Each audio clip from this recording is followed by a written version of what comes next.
I don't know, sometimes all these TV shows talk about smart people, smart doctors, but sometimes just to hear that you're not alone in this is helpful.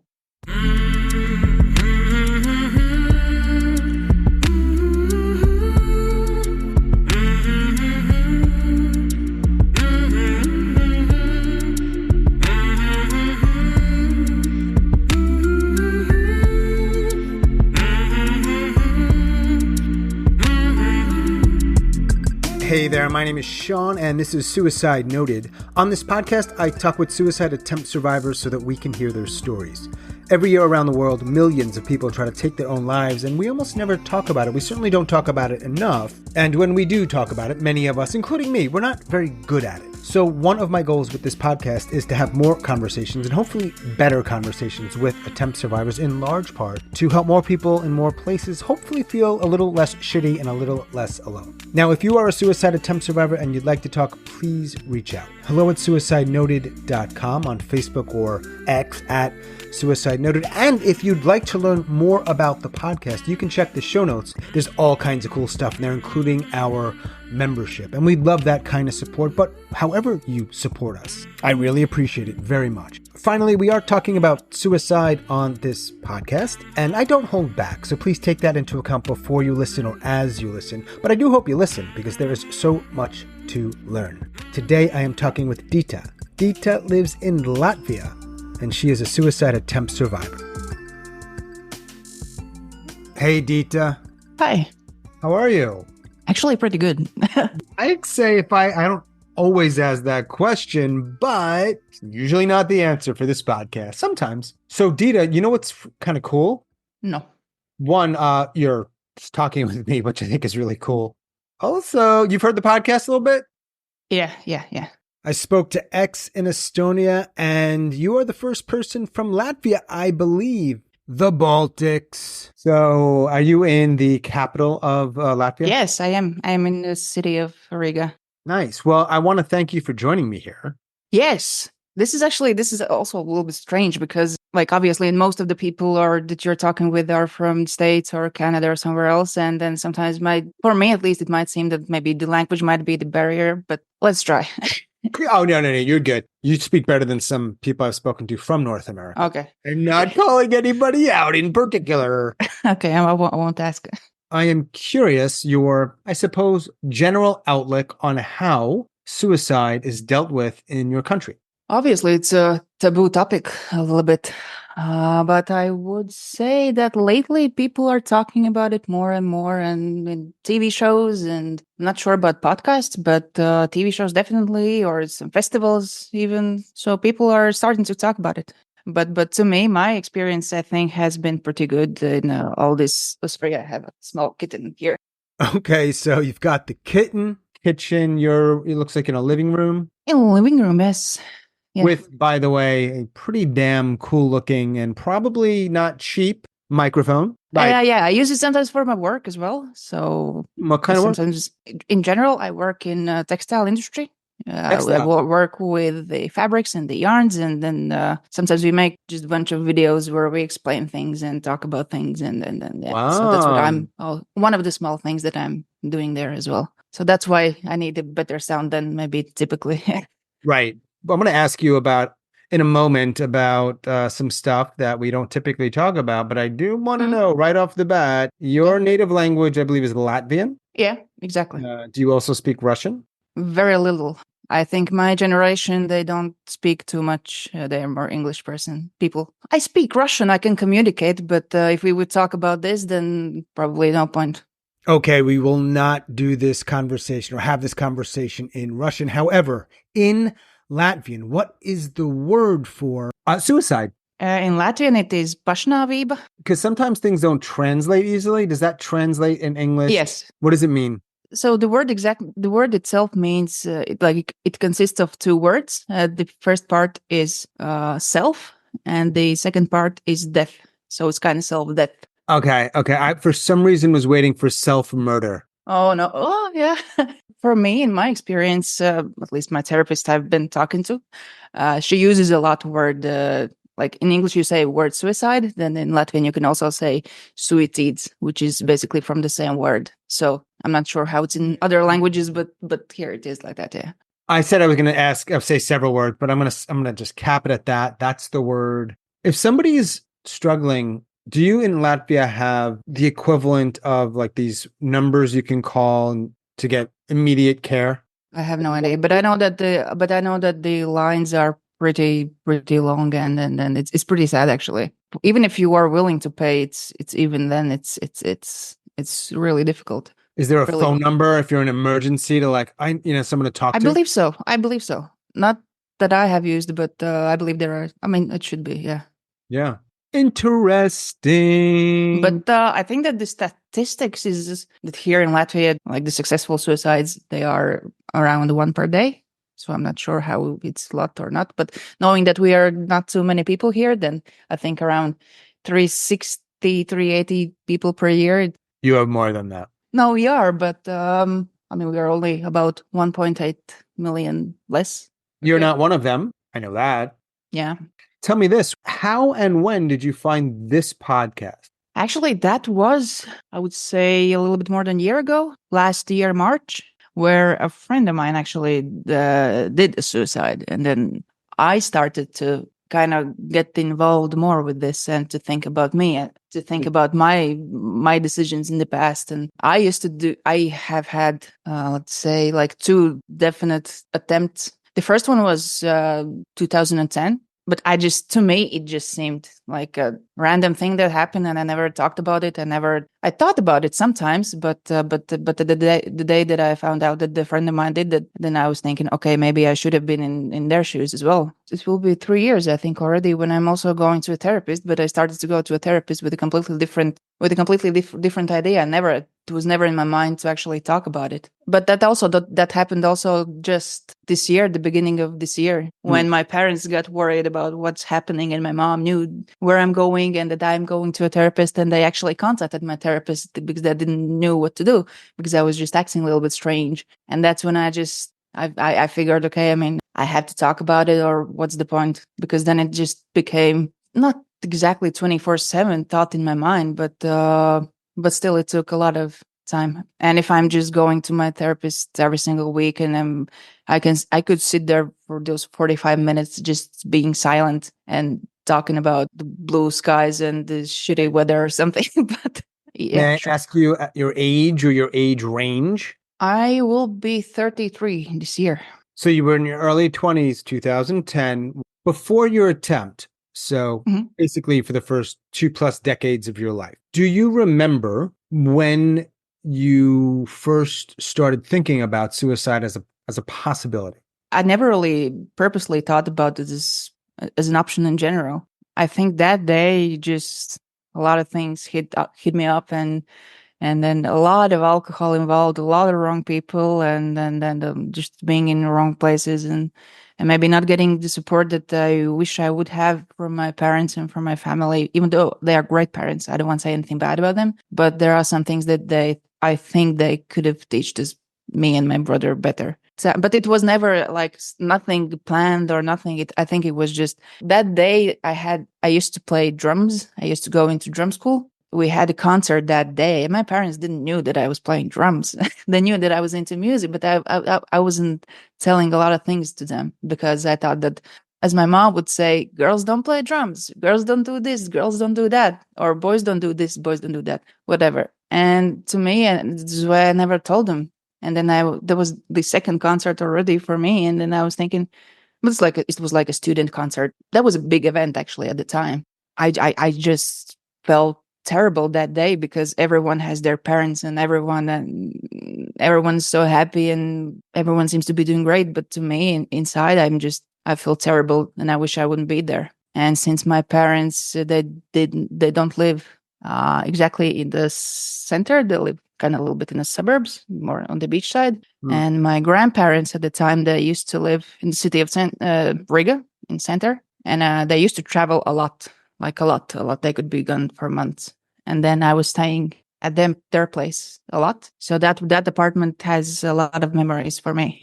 All right. So I want to understand, up until 2010, You didn't think much about suicide for yourself. No, I know. I would say that I was visually.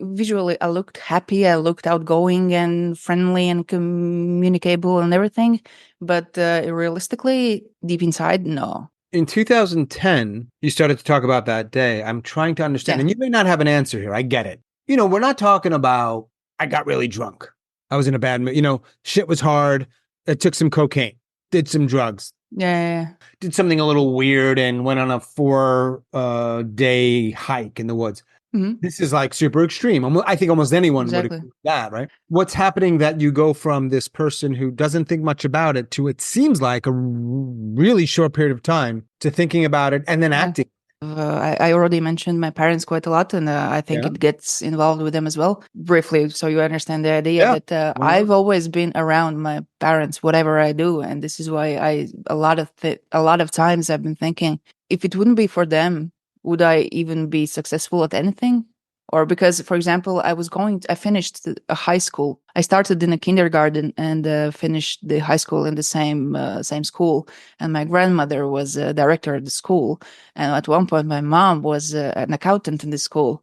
So I was all the time around my parents. And then they said, go somewhere, do like you can go to whatever school. But I loved that school, the language school it was. So I loved it. I loved the school. But I feel like they had a different expectation that I actually had. And then after I finished, and that is the year when I finished also the high school and I went to university because that's what you're supposed to do. Was that you come from a good family, they raise you very well, and that's how on a paper it should be. But realistically, I just completely lost myself. I mean, I couldn't go even in high school. I knew that every single step that I take, someone will see something and someone will tell it to my grandmother, even though she never reacted. And like many years after I even finished the school, that only then she said some situations that she knew, but she never reacted to them because Mhm. she's the director of the school. She's not my grandmother at the school. But I think that there's a lot to do with that. And then parents wanted in a childhood, they brought me to figure skating and then dancing and all this. And I just stopped going there as well because that wasn't something that I wanted. I wanted to play tennis. I wanted to play guitar. I wanted to play drums and stuff like that. And that I did all that, but I did it behind their back. And I think at that point it just hit me up way too much. I think that also that was the time when I started to go to university, where I started to have maybe not the best people at the time around me by influence. I mean, we didn't go to university. We went straight to the bar in the morning, sometimes at 11 a.m. instead of going to school, or sometimes waking up and going at 8 a.m. to university, just Sure. basically completely drunk. So it's, Let's come up with the name for that. The first name that popped into my head was Liquid College, but I don't think that's the best oh one. yeah. Yeah, it could be. It could be. That was Jameson whiskey, actually. That was something I was drinking for many years, and now I don't drink hard liquor at all. That was in 2010. Drinking, you got your friends, you're not going to class. You said that you went to a performance, right? Yeah, that was like so the idea of the drum school, it's because I've never played the drums in any bands or anything like that. It was just a hobby that I wanted to do because I in a school where I went, there was an opportunity to start to play any instrument. And then I started with the guitar. And then at one point in our classroom appeared drums. And then I started with one of my classmates, a little bit go or play around with them and stuff like that. And then I figured, okay, why not find some teacher who could just teach me how to play drums? So basically, he started in his apartment, going to some strange guy. He was a well-known guy at the time. He was playing in some bands. And then now it's a pretty big drum school, actually, the only drum school in Baltics, I think. Wow. But but that was the beginning. I was one of the first his students as well. And then he started to have one classroom, second classroom, and now he have like a lot of them. And that concert, that was basically like you learn some song. Your bandmates, if I can say, they're the best Latvian musicians that you can imagine. That's why it was like a big thing and it was a big event. It's not like just a bunch of kids playing some drums. No, not at all. It was quite professional. And also in the places where I was actually normally going to watch some concerts and things like that. So it was a pretty legit thing. So let's talk about that day. Yes. basically a random normal date. I remember it was actually 2010, 10th of October. So it's 10, 10, 10. Is that a coincidence? Yes. 10, 10, 10. So basically, I played my song. We had some interviews with television afterwards.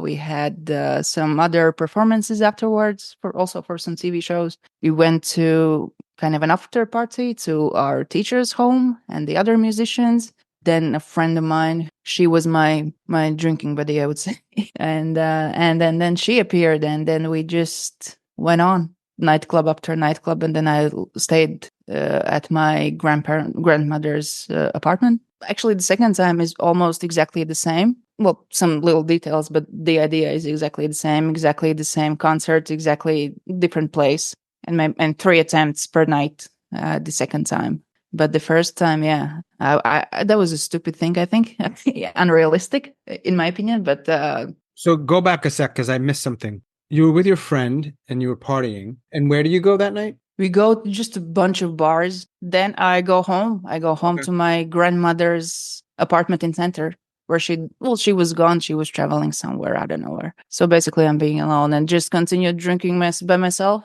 just until early morning. And then just clicked that to what just happened. I mean, I should be happy today. It was a great day, but I just felt terrible. That night, I started to think back about everything that I have failed my parents, that I have, because I'm working at the moment with my parents as well, working together. We have our own business. Yeah. And I thought I was just failing everyone, grandparents and grandmother. I mean, education was always important to them. And I have still not finished any university or nothing. I felt like a failure, a big failure. Tell me about the attempt. Basically, I took my belt and just tried to hang myself in her bathroom, actually. This is going to be a really tough question. I feel like, and this is based on, a lot of conversations, like there's got to be like a switch that goes off from, these are my words, not yours, but I failed my family. I'm not happy with my life. All of that to, how can I end my life? That's a big switch. Yeah, there's just a switch. Yeah. So do you remember that moment? I'm guessing you don't, but what's the switch? Honestly, I really think that it was a lot because of this alcohol, because I recently had we'll probably get back to it as well, but I recently had also a situation where I'm not drinking daily basis a lot, not at all anymore. But now sometimes if I don't see the limits or when to stop, then I can start talking nonsense things, but these nonsense things are actually true. But I would never say them if I would be sitting just one-on-one with some friend or family member or therapist or whatever. To be honest with you, I think it's really just mainly on the alcohol as well.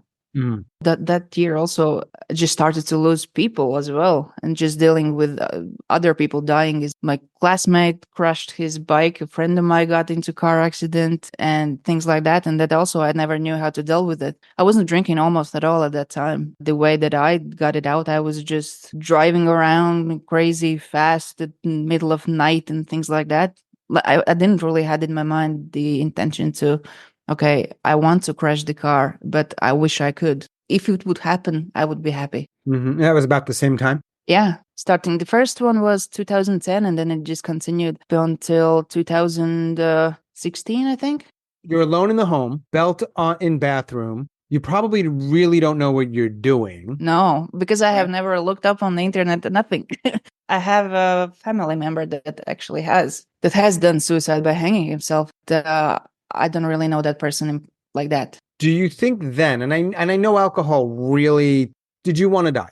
I think yes, because afterwards also, visually, yes, I looked happy person, and my parents thought that I was going, or people around thought that I was going to school and being this great person, but I was just a shitty person, I think. Do you start to hang yourself? Yeah. What happened? Does it break? I just basically fall down because that was a lot of drinking. So imagine that.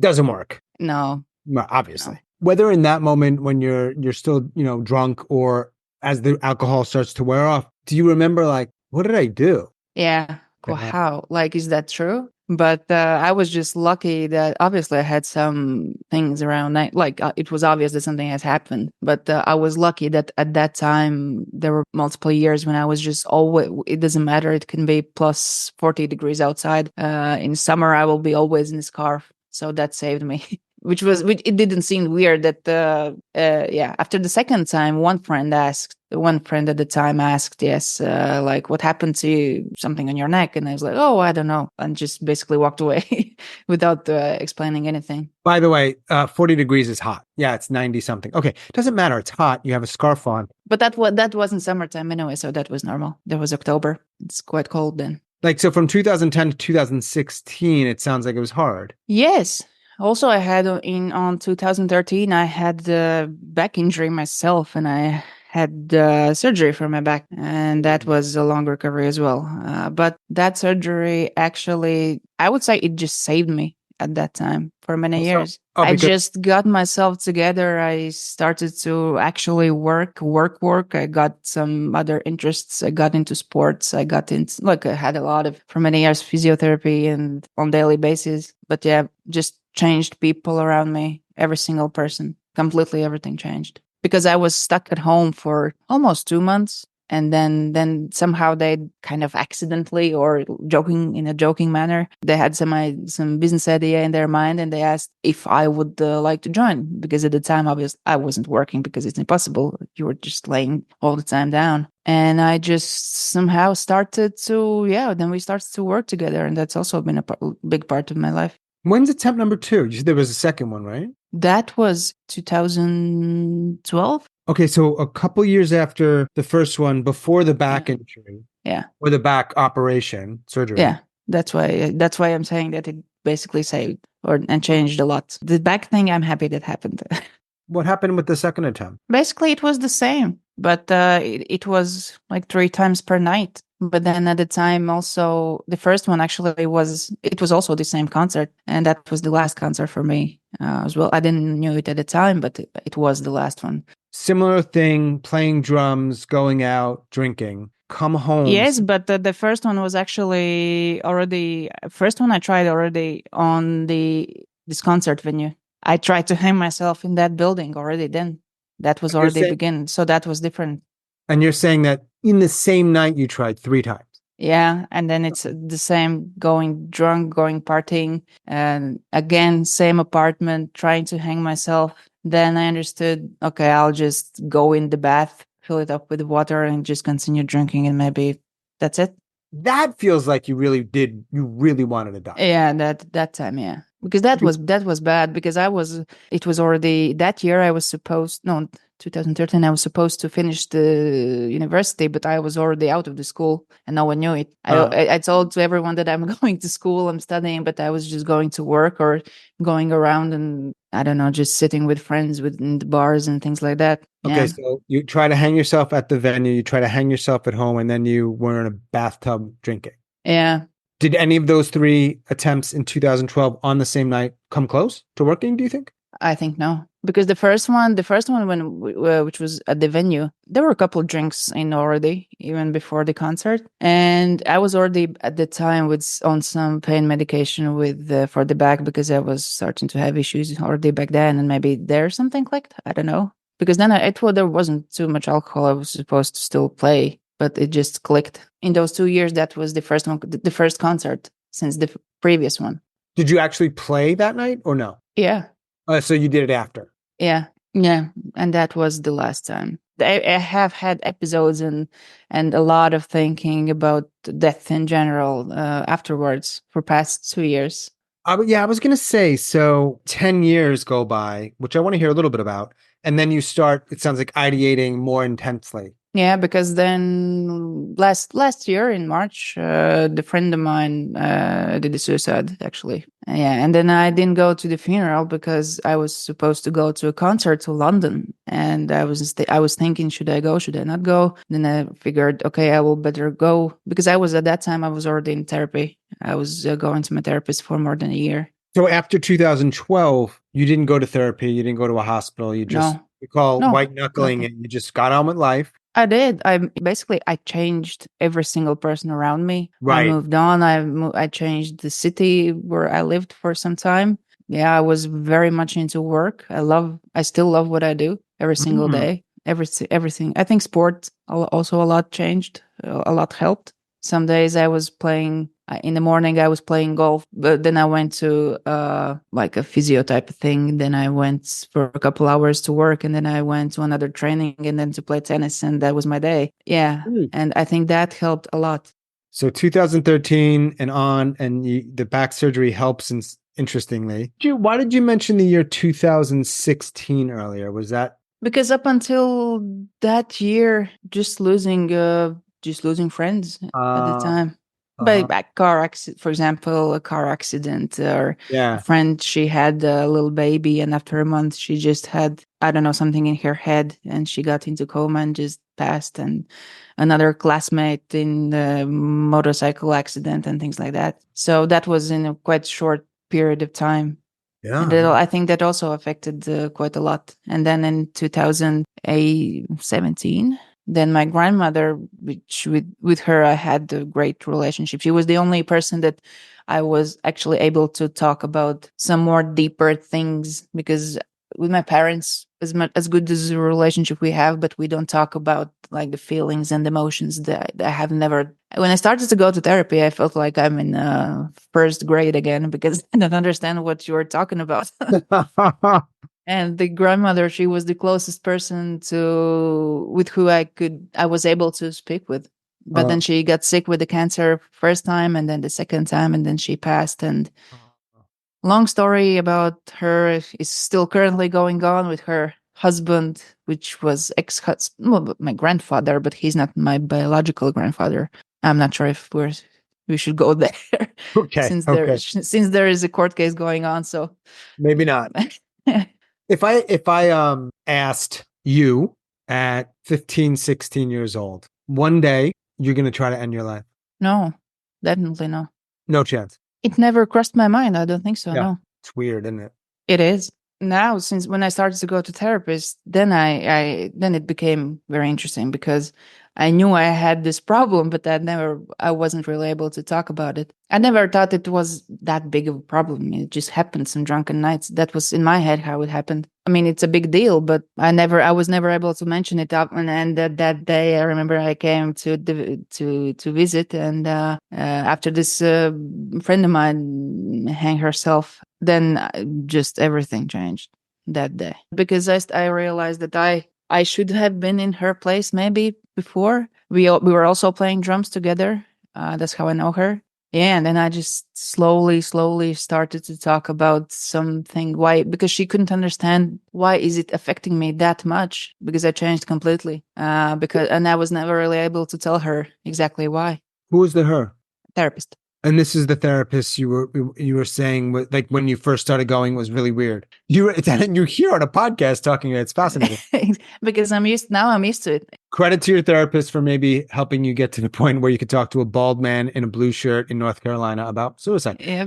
Do you remember like the first meeting or two, or maybe more than that with the therapist? Like, do you remember a question she asked that you were like, I have no idea how to answer that question. I don't understand the way we're. A lot of the key word is feelings. Or I remember at the beginning she was asking, like, how do you feel today, or how do Yeah. you feel about this and that?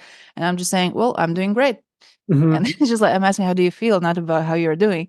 So there's a little bit difference. I'm very great with changing easily topics and talking about some random things, and Mhm. it's hard for me to stay concentrated for these 45 minutes and to actually have a normal conversation. But now it's almost 2 or 3 years, and also a psychiatrist as well is now involved. So yeah. I got to tell you, we've been on here for 48 minutes, and I think you're doing fucking great. Yeah.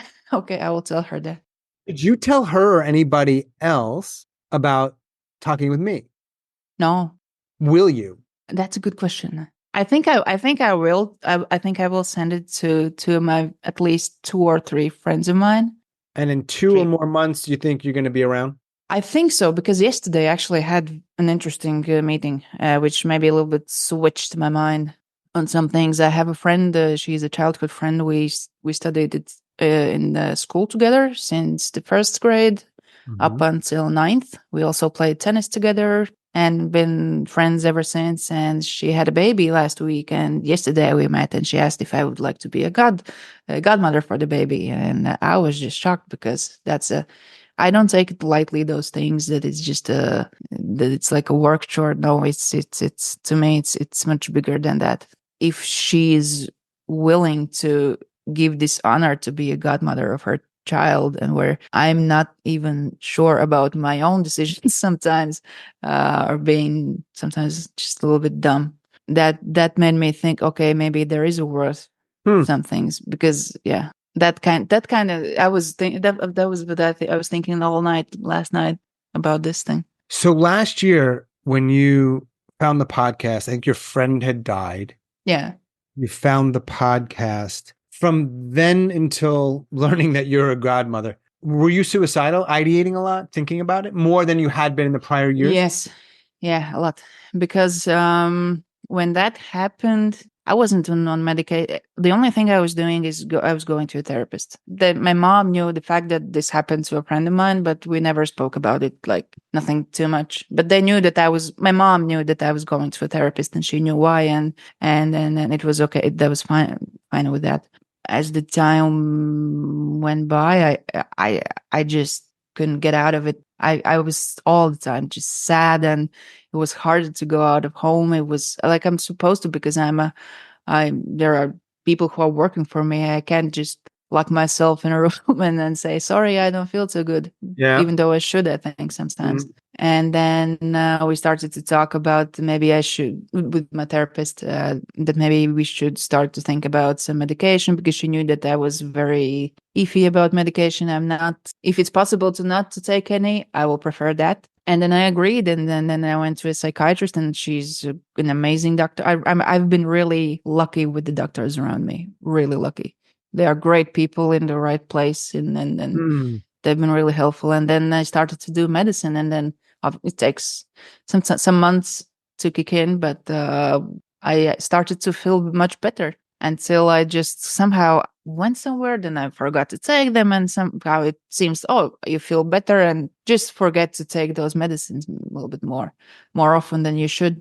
And then last year around Christmas time, my parents got worried. They thought that I was starting to talk nonsense a little bit, and what was going on. So they contacted my therapist, which I was super angry about at the time. But now looking back, it's fine. Yeah. So about your podcast, I started it back then to listen it. Yeah. I Mm. listened to it basically for the whole summer. Wow. Then I stopped for some time. And then now in 9th of June, I started to listen it again, because there was a situation where, so both my parents, they live a little bit outside of Riga, and their house is next to my dad's brother's house. And my dad's brother got married, and he had 50-year birthday. And we went there, and it was an amazing day. It was an amazing night. But yet again, a little bit too much alcohol. And then last thing that I remember was I'm back at my parents' home. My brother is trying to hold me so I can just start to act normal again. I was starting to tell him about my suicide attempt. I was starting to ask, or to even beg to him to please help me do it again, and things like that. And then I just locked myself in a room for a couple of days, continued to be mad to my parents, and started to listen to your podcast again, which helped actually, Oh yeah. How did it help? because just to hear that I'm not the only one. Yeah. I know that there are probably even worse. I don't think it's correct to compare it, that Yeah. there Yeah. are some worse cases or not. I understand. But yeah, sometimes just talking, because I remember that night, the next morning, when all that happened, I locked myself in that room, and my parents were just, oh, what are you doing? Just come outside. Like everything is fine, but it's not fine. And I just stopped talking to them, and I went silent for multiple hours until I started to hear that my dad was getting worried, like if something has happened to me. I said, just leave me alone. I'm fine. Just leave me alone. And then my brother came, and the only phrase that actually worked, he said, come on, I care about you, but are you really okay? Do you really need some food? Do you need some medicine? Do you need some doctor? Is really everything okay? That was this simple sentence, which also actually helped. And just the talking, or just to hear, sometimes just to hear, not to hear what to do or what to not to do. I don't know. Sometimes all these TV shows talk about smart people, smart doctors, but sometimes just to hear that you're not alone in this is helpful. Yeah.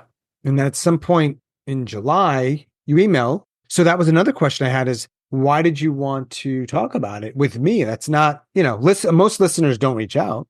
Yeah. First thing I think was that, like, before that, I don't think I was mentally there where I could talk about it with this strange person, with stranger. Strange, Yeah, stranger. stranger. Yeah, yeah. Is that a memoir title for me? Maybe. Oh, good question.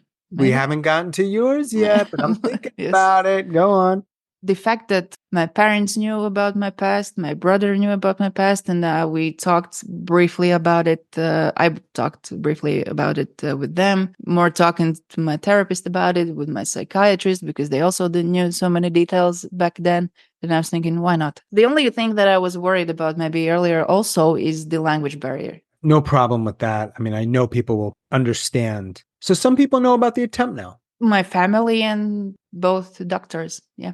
Did you ever get a diagnosis that you think is accurate or correct? I never asked for any diagnosis. I went out of the psychiatrist, yeah, and I just saw that it's written that it's basically depression. Makes sense. But we switched the medicines and everything, and now everything is working also much better. And I'm consistently taking them, so that also works.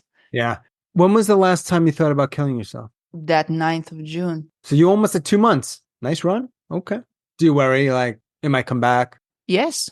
And this is something that I think still every single day, but not in the way that I want to do something. No, because I never really had plans that I thought about months before it happened. No. But to me, I'm more thinking about how to accept what has happened and maybe to avoid it in the future. And then I'm not sure if I want to. Yeah, this is what we have been talking to my therapist also, is that quite a lot, that to me in my head, sometimes I feel like, what is the point to live just in general if we all know that one day we won't be anymore? So what's the point? Is it really point to suffer or to feel bad or anything like that? I don't think so. But yeah, that is something that I'm struggling at the moment. But I don't have anything that I would plan or think, or no, not at all. When you told people in your family, how did they respond? Do you remember? It's awkward. It was awkward because we were sitting in, I don't know, like a restaurant type of bar thing. We were just drinking some tea or coffee. And yeah, it was awkward. Me, myself, I was just crying, completely crying and not knowing what to say. And how can you say to your parents what you've done and what to respond as well? Yeah. Especially knowing that I'm going to therapy, I'm learning how to speak about these things, but they don't. Right. Other than your therapist, today, right now, if you're having a really shitty day, maybe some thoughts that are concerning, how many people do you have where you can talk to, and not only talk to, but actually say a word like suicide and they not freak out? Not freak out, probably none. Yeah. But to say, I would say to my brother and at least one friend for sure, because she has studied psychology before and she knows how to talk and she knows what to say sometimes. So that helps sometimes as well. So these days, I know you enjoy your work, you said. I know you're in the meds help, work helps. Like, what helps you feel okay? Sports, being back in sports, being back at the golf course, being back at the gym, starting to meet friends again. Yeah, because for past few months, I've been isolating myself a lot, always finding numerous reasons why not to meet, things like that. Just giving myself time as well and not pressuring myself too much. I don't have a memoir title yet. I don't. Well, you can email me later. Do you have one for yourself? I haven't thought about it. Yeah, most people haven't. I mean, most people don't think about it. No, they don't. So Pink and Purple Pill, I give Dita this pill. She takes it. She goes to sleep. She dies peacefully. Nobody knows it's a suicide. So what do you do when I give you that pill? At this point, if there would be a possibility to keep it, I would just keep it. You can keep But it. definitely not use it and definitely not throw it away. Here's the thing, though. I wonder, should I put an expiration date? Let's decide together. You said, if I can keep it later, which, yeah, of course. But should we put an expiration date on it or just let people keep it forever and it's there for them if they want to use it? I would say they can use it Whenever. if they want to. Yeah, well, I don't really care. Now, this is a note to those out there who, in this imaginary world, receive such a pill. When you're moving from one apartment or home to another, be careful because people lose shit. Oh, yeah. I just moved, so When's your birthday? 22nd of October. So you'll be 34. 33. Oh, you're going to be 33. Yeah. October 22nd, Libra. Yes. It says Libras are obsessed with symmetry and strive to create equilibrium in all areas of life. Is that true? Actually, my grandmother, she was also into astrology. She was an astrologist as well. I know very detailed about my sign, that I'm actually more closer to the next sign rather than the Libra. What is it? What is it? We got Scorpio. What are Scorpios like? I don't know. I don't remember. I'm not too much into it. But you said you're more like that sign. Yeah, well, she said Okay. that I'm more on that because she's looking at it like by minutes and seconds and everything and all the Sun, the moon, the day. yeah. Okay. Are there any myths or misconceptions around anything? Yeah. I think that to me and what I thought before as well, I was one of those people who was thinking like that, is just if you're talking about it, it doesn't make it worse. It actually helps. Talking helps a lot, at least in my case, definitely. But I was the one that I was thinking always that no, you can't talk about it. It's a taboo thing, and it's something that you shouldn't. It could scare someone off if you talk about it. But no, it's not like that at all. That is my main thing that I've been thinking about it outside of this podcast. If someone wanted to learn an instrument, what's one piece of advice you would give them? Patience. Yeah. Man, unfortunately for me. And also probably don't use YouTube or online learning too much. I would go to an actual place where you can learn it because the environment and everything, it makes it much nicer. And when you meet people around with the similar interests, it also helps. What else would you like to share? I'm not sure. Thank you probably to you. Sure. I never thought I would do this, but here we are. I'm really glad you did. Yeah. Me too. And you're very welcome. And thank you. What's the rest of your day like? So actually, what is it, like 8 p.m. there? It's 8 p.m. now, yeah. I will actually watch Olympic Games at the moment because at 7 p.m. There was a beach volleyball game between Latvian team and the Brazil team for women. What I want to do, though, is see how many medals Latvia has at this point. 0. None. No, none. What sport are you most likely to get a medal in? In those, we already lost. We lost. There was a basketball, 3x3. That one we lost. Last year, we won gold. Also, weightlifting, we still have left. I will thank you once again. I really, really do appreciate it because I know if even recently, this was probably not you weren't doing something like this with me. Yeah. But in my case, I think medicine makes miracles. So just so we're clear, I don't think that's the memoir title, but it's not bad. Medicine. But the word miracle could be included in my memoir title, something like that. There's 3 words that come to mind, but I don't think they can work together in your memoir title. For some reason, I don't know. It's miracle, something about being a Scorpio. I don't know why. Maybe I'm just, that's a good one. That's a good one. And something with drums. Yeah, I agree. Because I think that's something you really like, but it's also connected to the attempt. Drums, but maybe not that exact word, but it's like connected to it. Yeah, something connected. Yeah. This is the process one goes through to come to the perfect memoir title. We can continue that conversation. All right, Dita, thank you very, very much. I hope you enjoy the Olympics. Okay? Oh, thank you. You're welcome. All right, talk soon. Take care. Okay, talk to you soon. Bye-bye. As always, thanks so much for listening and all of your support. And special thanks, of course, to Dita in Latvia. Thanks, Dita. If you are a suicide attempt survivor and you'd like to talk, please reach out. hello@suicidenoted.com on Facebook or X, at least for now, @suicidenoted. And if you'd like to learn more about the podcast, you can check the show notes. That includes our membership, of course.